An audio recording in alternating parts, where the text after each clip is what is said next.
ملطشه في مجلس اداره نادي الزمالك. كل يوم واحد ورا التاني ورا التالت عمال يلطش في مجلس الاداره وفي نادي الزمالك، ومجلس اداره النادي ساكته ما بتتكلمش وعايشه في هدوء زي ما قلت قبل كده. محدش عارف ايه سببه الا هم وبس. طبعا بعد ما سمعنا ياسين منصور واتكلم وقال ان 70% من تعداد مصر اهلاويه و30% زملكاويه، طب انا عايز اعرف انت عرفت الكلام ده منين؟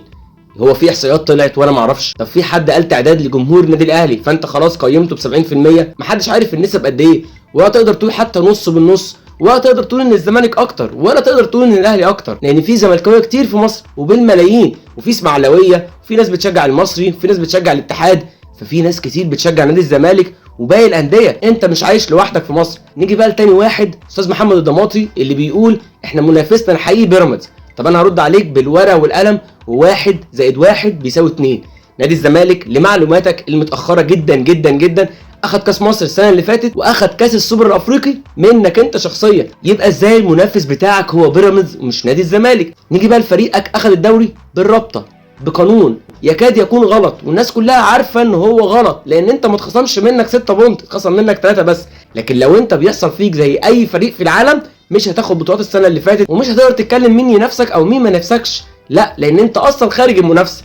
الزمالك وبيراميدز هما الاثنين اللي بينافسوا بعض. احنا هزمنا بيراميدز في نهائي الكاس، وهزمنا حضرتك في السوبر الافريقي، فانت جاي تتكلم على منافس. نيجي كمان لاسامه حسني اللي بيقول ليه الدوله لغايه دلوقتي ما حلتش مجلس اداره نادي الزمالك زي ما حلت مجلس اداره نادي الاسماعيلي. تحلوا ليه؟ هم دول شغالين ولا بيشوفوا شغلهم ولا بيعملوا اي حاجه؟ دول جم دفعوا شويه مديونات وساكتين، وسايبين محمد صبري ومحمد ابو العيله كل يوم في قناه النادي يتكلموا عن الناس دي ويدافعوا عنهم، وهم ساكتين وما بيتكلموش. بس شكلهم كده كده ما لهمش لازمه، وهم عارفين لو طلعوا اتكلموا مش هيعرفوا يجيبوا حق النادي، لان هم امتى جابوا حق النادي قبل كده؟ عشان يجيبوه بعدين، او عشان يجيبوه من حد بيغلط فيهم هم شخصيا، فهيجيبوه عشان خاطر نادي الزمالك. ما اظنش الموضوع ده يحصل منهم. انا بقيت اتفاجئ لو هم عملوا حاجه كويسه، لاني ما شفتش منهم حاجه كويسه خلال السنتين اللي فاتوا. هتقولي دفعوا غرامات، هقول لك هم كانوا عارفين، واي حد كان داخل انتخابات نادي الزمالك كان عارف، بس هم المفروض داخلين يحلوا ويجيبوا فلوس ويدخلوا موارد للنادي، مش يقفوا يتفرجوا. جمهور الزمالك ليه ربنا مع المجلس ده، يا رب يكون اللي جاي احسن من اللي فات. انا ما يهمنيش افراد ولا يهمني اشخاص، انا يهمني نادي الزمالك يكون احسن ويكون افضل. لكن مع الناس النايمه دي، مع الناس اللي بتاخدش حقها دي، انا ما اقدرش اتوقع نادي الزمالك رايح على فين الايام اللي جايه. بس بتمنى ان الوقت اللي جاي يكون احسن من اللي فات، لان جمهور نادي الزمالك يستاهل احسن من كده بكتير.